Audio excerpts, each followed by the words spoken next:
Episodio 271. Para la Divina Madre, por las mismas razones y por otras muchas, fue de singular gozo este triunfo de ver quebrantada la antigua serpiente. Y para término de la batalla y principio del nuevo estado que había de tener después de estas victorias, le tuvo prevenidos su Hijo Santísimo, tales y tantos favores que exceden a toda capacidad humana y angélica. Y para explicar yo algo de lo que se me ha dado a conocer, es necesario advierta el que esto leyere, que nuestros términos y palabras, por nuestra limitada capacidad y potencias, siempre son unas mismas con que declaramos estos y otros misterios sobrenaturales. Así, los más altos como los que no son tan distantes de nosotros. Pero en el objeto de que hablo hay capacidad o latitud infinita con que pudo la omnipotencia de Dios levantarla de un estado que nos parece altísimo a otro más alto, y de éste a otro nuevo y mejorado, y confirmarla en el mismo género de gracias, dones y favores.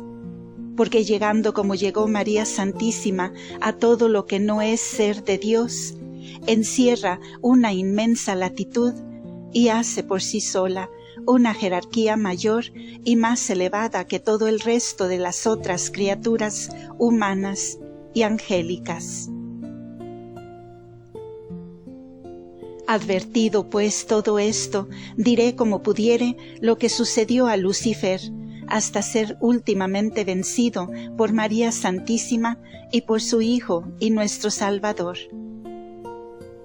No quedó desengañado del todo el dragón y sus demonios con los triunfos que referí en el capítulo pasado, en que la Gran Señora le arrojó y precipitó al profundo desde la región del aire, ni con los maleficios que intentó por aquellas mujeres de Jerusalén, aunque todos se le desvanecieron.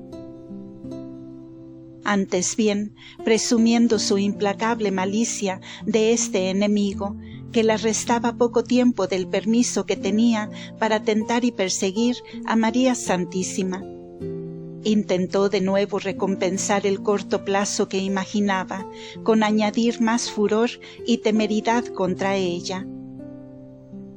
Para esto buscó primero otros hombres mayores hechiceros, que tenía muy versados en el arte mágica y maléfica, y dándoles nuevas instrucciones, les encargó quitasen la vida a la que ellos tenían por enemiga.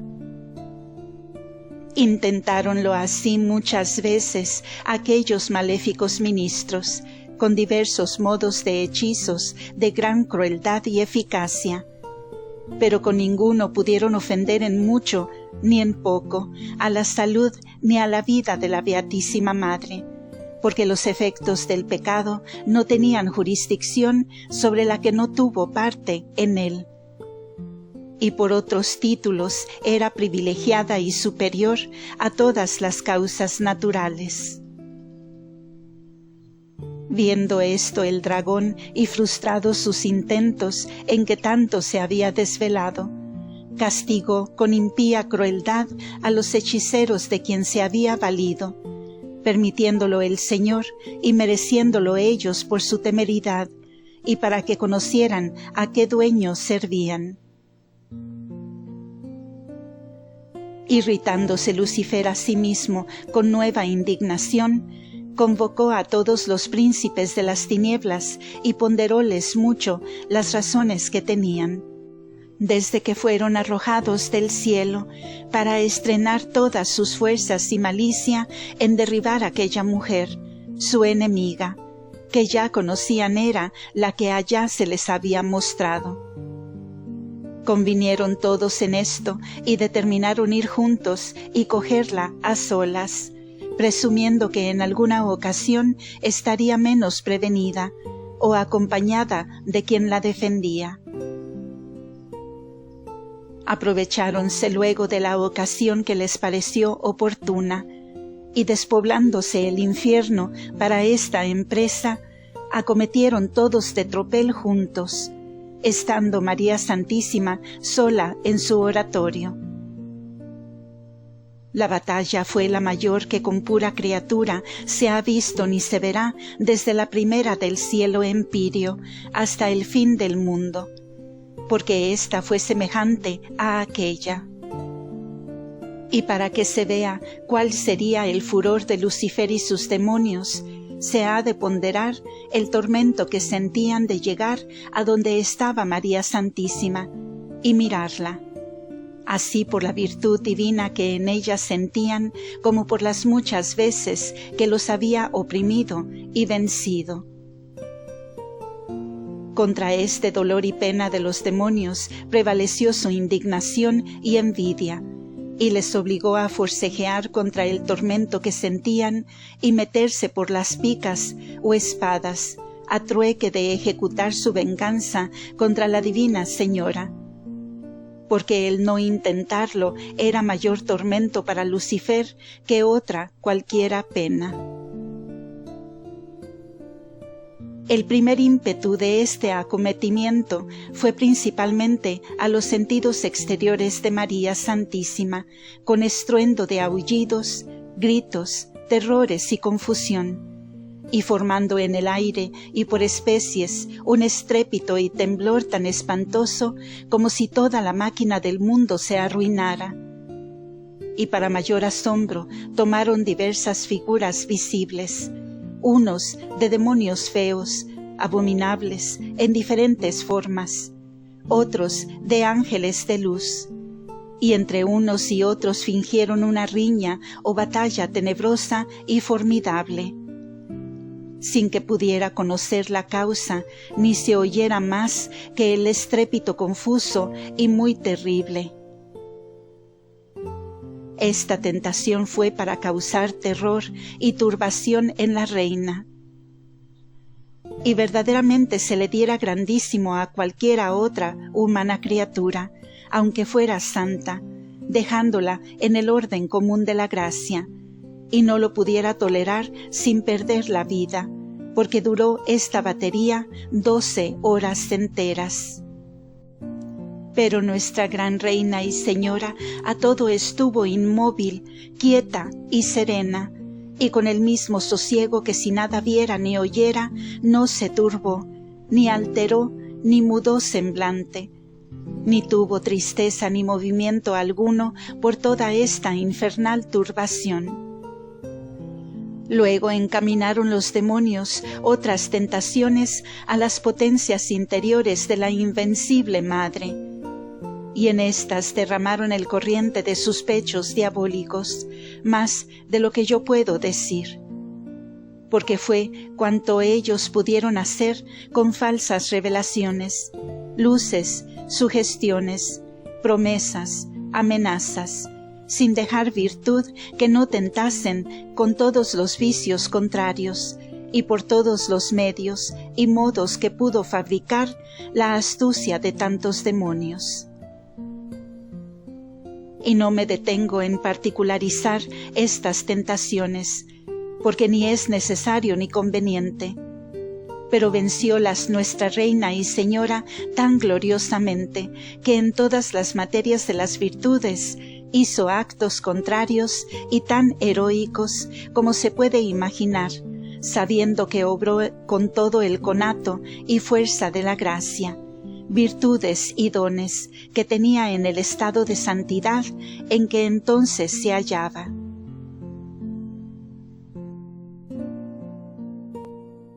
Pidió en esta ocasión por todos los que fuesen tentados y afligidos del demonio, como quien experimentaba la fuerza de su malicia y la necesidad del socorro divino para vencerla. Concedióla el Señor que todos los afligidos de tentaciones que la invocasen en ellas fueren defendidos por su intercesión. Perseveraron los demonios en esta batalla hasta que ya no tenían nueva malicia que estrenar contra la Purísima entre las criaturas. Y entonces clamó de su parte la justicia para que se levantase Dios a juzgar su causa, como dijo el santo rey y profeta David en el Salmo 73. Y fuesen disipados sus enemigos y ahuyentados los que le aborrecen con su presencia. Para hacer este juicio descendió el Verbo humanado desde el cielo al cenáculo, y retiro donde estaba su madre virgen, para ella como hijo dulcísimo y amoroso, y para los enemigos como juez muy severo, en trono de suprema majestad. Acompañábanle innumerables ángeles, y de los antiguos santos, Adán y Eva, con muchos patriarcas y profetas, San Joaquín y Santa Ana, y todos se presentaron y manifestaron a María Santísima en su oratorio. Adoró la Gran Señora a su Hijo y Dios verdadero, postrada en tierra con la veneración y culto que solía. Los demonios no vieron al Señor, pero sintieron y conocieron por otro modo su real presencia, y con el terror que les causó intentaron huir para alejarse de lo que allí temían.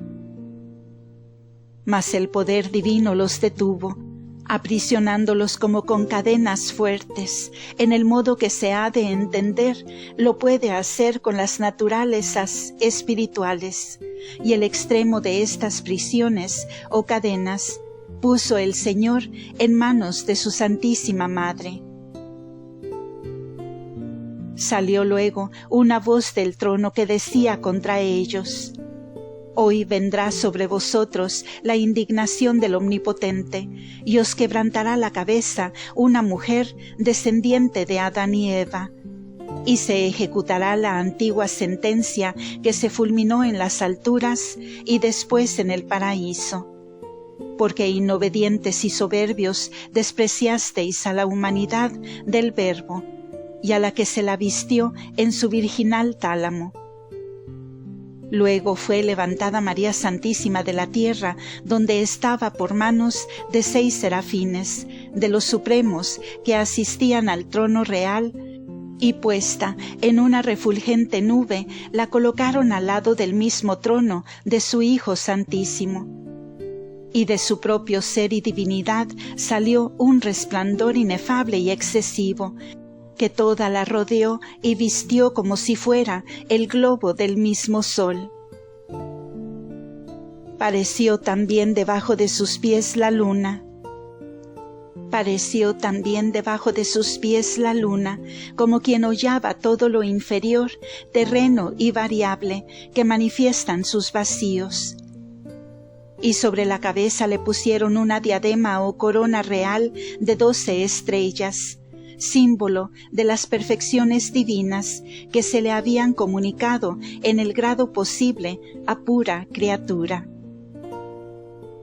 Manifestaba también estar preñada del concepto que en sí tenía del ser de Dios y del amor que le correspondía proporcionalmente. Daba voces como en dolores de parto de lo que había concebido, para que lo participasen todas las criaturas capaces, y ellas lo resistían, aunque ella lo deseaba, con lágrimas y gemidos. Esta señal tan grande como en la mente divina había sido fabricada. Se le propuso en aquel cielo a Lucifer, que estaba en forma de dragón grande y rojo, con 7 cabezas coronadas con 7 diademas y 10 cuernos, manifestando en esta horrenda figura que él era autor de todos los 7 pecados capitales, y que los quería coronar en el mundo con las imaginadas herejías, que por esto se reducían a 7 diademas. Y con la agudeza y fortaleza de su astucia y maldad, había destrozado en los mortales la divina ley, reducida a los 10 mandamientos, armándose con 10 cuernos contra ellos. Arrebataba también con el círculo de su cola la 3ª parte de las estrellas del cielo, no sólo por los millares de ángeles apóstatas que desde allá le siguieron en su inobediencia, sino también porque ha derribado del cielo de esta Iglesia a muchos que parecían levantarse sobre las estrellas, o en dignidad o en santidad. Con esta figura tan espantosa y fea estaba Lucifer, y con otras muy diversas, pero todas abominables. Estaban sus demonios en esta batalla en presencia de María Santísima, que estaba para producir el parto espiritual de la Iglesia, que con él se había de perpetuar y enriquecer. Y el dragón esperaba que pariese este hijo para devorarle, destruyendo la nueva Iglesia, si pudiera, por la demasiada envidia con que se indignaba y enfurecía de que aquella mujer fuese tan poderosa en establecer la Iglesia y llenarla de tantos hijos, y con sus méritos, ejemplo e intercesiones, fecundarla de tantas gracias y llevar tras de sí misma tantos predestinados para la felicidad eterna. Y no obstante, la envidia del dragón parió un hijo varón que gobernase a todas las gentes con vara fuerte de hierro. Este hijo varón fue el espíritu rectísimo y fuerte de la misma Iglesia, que con la rectitud y potestad de Cristo nuestro bien rige a todas las gentes en justicia. Y asimismo son también todos los varones apostólicos que con él han de juzgar en el juicio, con la vara de hierro de la divina justicia.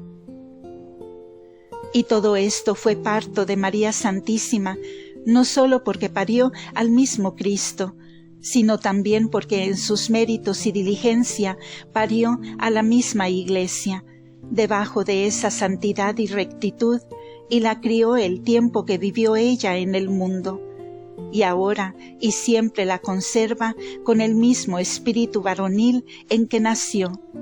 Cuanto a la rectitud de la verdad católica y a la doctrina, contra quien no prevalecerán las puertas del infierno. Y dice San Juan Evangelista que fue arrebatado este hijo al trono de Dios, y la mujer huyó a la soledad donde tenía preparado lugar, para que la alimentasen allí 1260 días. Esto es, que todo el parto legítimo de esta soberana mujer. Así, en la común santidad del espíritu de la Iglesia, como en las almas particulares, que ella engendró y engendra, como parto propio suyo espiritual. Todo llega al trono donde está el parto natural, que es Cristo, en quien y para quien los engendra y cría.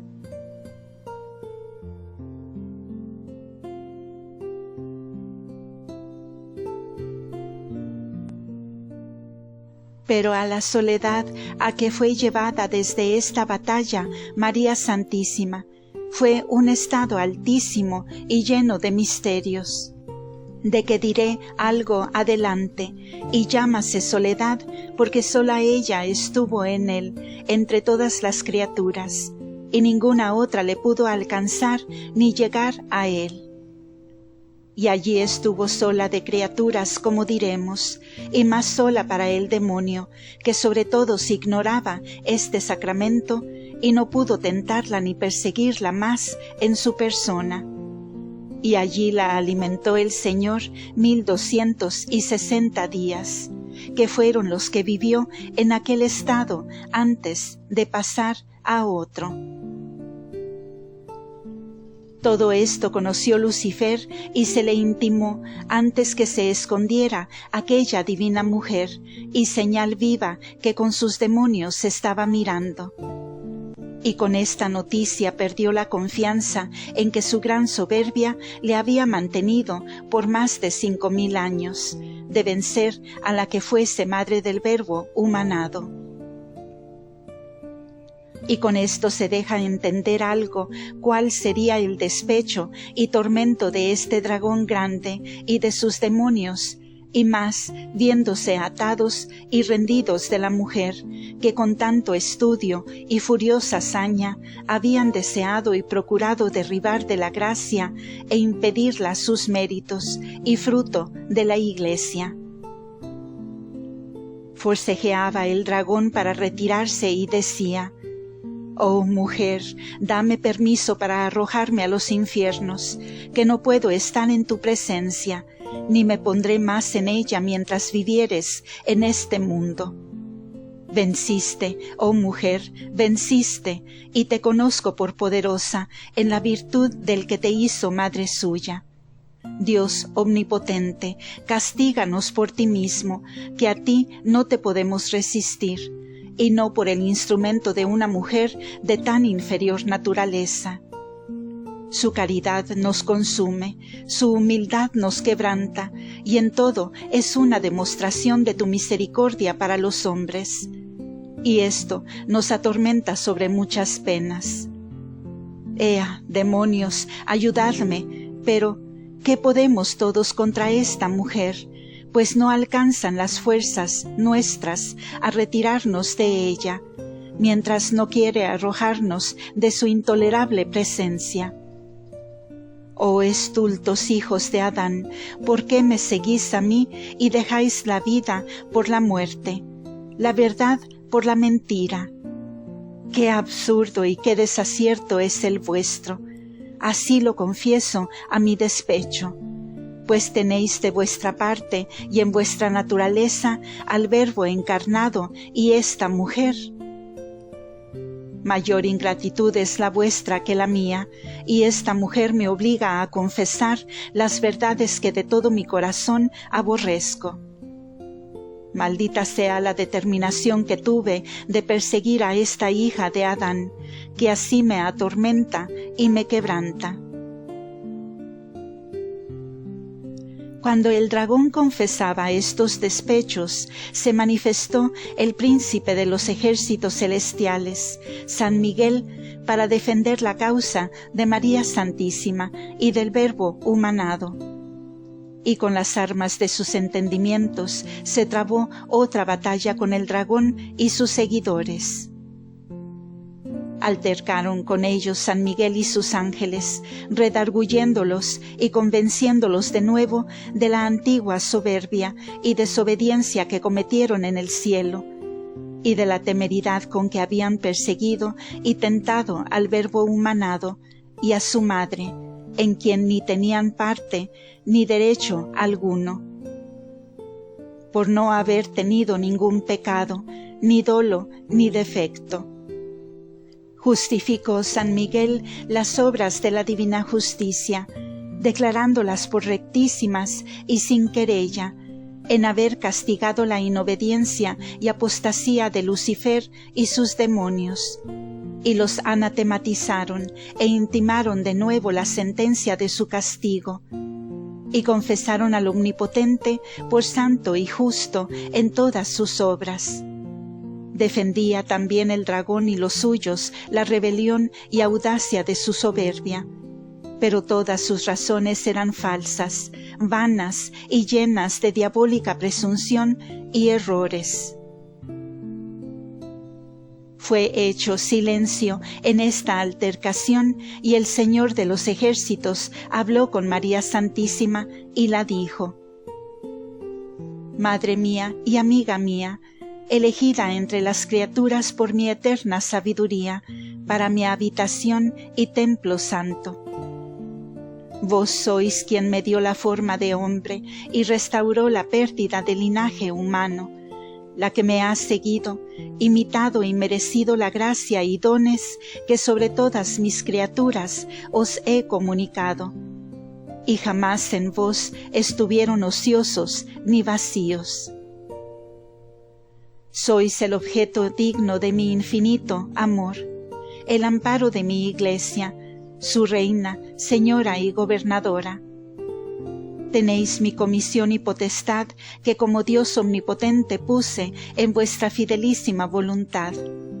Mandad con ella al infernal dragón que mientras viviereis en la Iglesia no siembre en ella la cizaña de los errores y herejías que tiene prevenidas, y degollad su dura cerviz. Quebrantadle la cabeza, porque en vuestros días quiero que por vuestra presencia goce de este favor la Iglesia. Ejecutó María Santísima este orden del Señor, y con potestad de reina y de señora mandó a los dragones infernales enmudeciesen y callasen sin derramar entre los fieles las sectas falsas que tenían prevenidas, y que mientras ella estaba en el mundo no se atreviesen a engañar a ninguno de los mortales con sus heréticos dogmas y doctrinas. Esto sucedió así, aunque la ira de la serpiente, en venganza de la gran reina, tenía intento de derramar aquel veneno en la Iglesia, y para que no lo hiciese viviendo en ella la Divina Madre, lo impidió por su mano, el mismo Señor, por el amor que la tenía. Después de su glorioso tránsito, se dio permiso al demonio para que lo hiciese, por los pecados de los hombres pesados en los justos juicios del Señor. Luego fue arrojado, como dice San Juan Evangelista, el dragón grande, antigua serpiente, que se llama Diablo y Satanás, y con sus ángeles salió de la presencia de la reina y cayó en la tierra, a donde se le dio permiso que estuviese, como alargándole un poco la cadena con que estaba preso. Al punto se oyó una voz que fue del arcángel en el cenáculo y decía: Ahora se ha obrado la salvación y virtud, y el reino de Dios y la potestad de su Cristo, porque ha sido arrojado el acusador de nuestros hermanos, que los acusaba de día y de noche, y ellos le han vencido por la sangre del Cordero, y por las palabras de su testimonio, y se entregaron a la muerte. Alégrense por esto los cielos y los que en ellos viven. Ay de la tierra y del mar, porque baja a vosotros el diablo con grande saña, sabiendo que tiene poco tiempo. Declaró el ángel en estas palabras que en virtud de las victorias y triunfos de María Santísima, con los de su Hijo y Salvador nuestro, quedaba asegurado el reino de Dios, que es la Iglesia, y los efectos de la redención humana para los justos. Y a todo esto llamó salvación, virtud y potestad de Cristo. Y porque si María Santísima no hubiera vencido al dragón infernal, sin duda este impío y poderoso enemigo impidiera los efectos de la redención. Por esto salió aquella voz del ángel cuando se concluyó esta batalla, y cuando fue vencido y arrojado el dragón a la tierra y al mar. Y dio la enhorabuena a los santos, porque ya quedaba quebrantada la cabeza y los pensamientos del demonio, que calumniaba a los hombres, a quienes llamó el ángel hermanos, por el parentesco del alma y de la gracia y gloria. Fin de este episodio. Continuará.